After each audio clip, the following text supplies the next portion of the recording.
UP सरकार के उप मुख्यमंत्री केशव प्रसाद मौर्य आज रायबरेली के शिवगढ़ विकास क्षेत्र के रायपुर निरोवा गांव में हुए विकास कार्यों का जायजा लेने के लिए पहुंचे। उप मुख्यमंत्री के दौरे को देखते हुए जिला प्रशासन ने जमकर तैयारी की। डिप्टी सीएम ने गांव में नवनिर्मित ओपन जिम का निरीक्षण किया, साथ ही उसके प्रांगण में पौधारोपण किया। डिप्टी सीएम की अगवानी में जिलाधिकारी से लेकर मुख्य विकास अधिकारी व सरकारी अमला चाक चौबंद दिखा।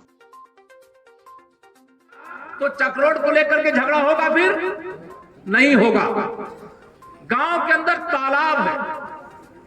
अब तालाबों में पहले गांव के लोग, मैं नहीं जानता इस गांव में, मैं देखने नहीं गया हूं, हो सकता है कोई बड़े तालाब भी हो, लेकिन बड़े बड़े तालाब होते थे, लोग धीरे धीरे कब्जा कर लेते हैं। अब कब्जा करके वह यह समझते हैं कि हमने बहुत बड़ा जंग जीत लिया है। वो ये नहीं समझते हैं कि हम जो कब्जा कर रहे हैं इससे हमारे लिए नहीं बल्कि हमारे आने वाली पीढ़ी के लिए भी पानी का संकट खड़ा होगा। इसलिए हमने सरकार की ओर से निर्देश दिया है कि हर गांव के अंदर जो तालाब की जमीन है उस जमीन को पूरा नाप कराइए।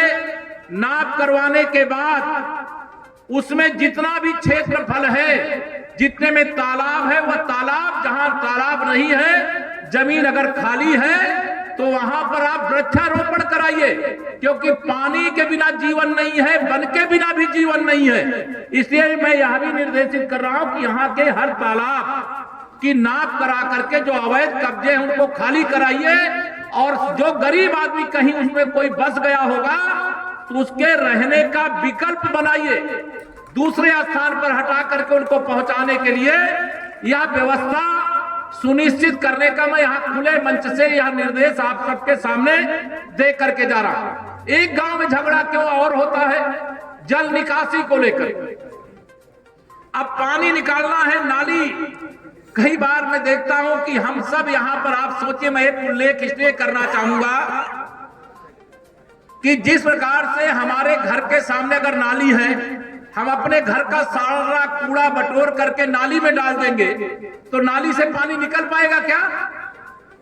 माननीय प्रधानमंत्री जी ने स्वच्छ भारत, स्वस्थ भारत का संकल्प लेकर के पूरे देशवासियों से अपील किया था कि स्वच्छता केवल सफाई कर्मचारी की जिम्मेदारी नहीं है, हम सब की, पूरे गांव के लोगों की जिम्मेदारी है।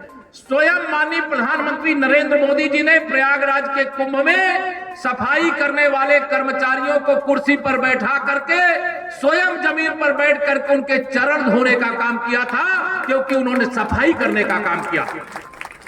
आज मैं आप सबसे अपील करता हूं, आपके गांव के अंदर अगर कोई नाली कब्जा है तो उसको खाली कराने का काम प्रशासन करेगा, लेकिन उसमें गंदगी ना हो, यह संकल्प आज गांव की चौपाल में आप सब गांव वासियों को लेना तैयार हो इसके लिए।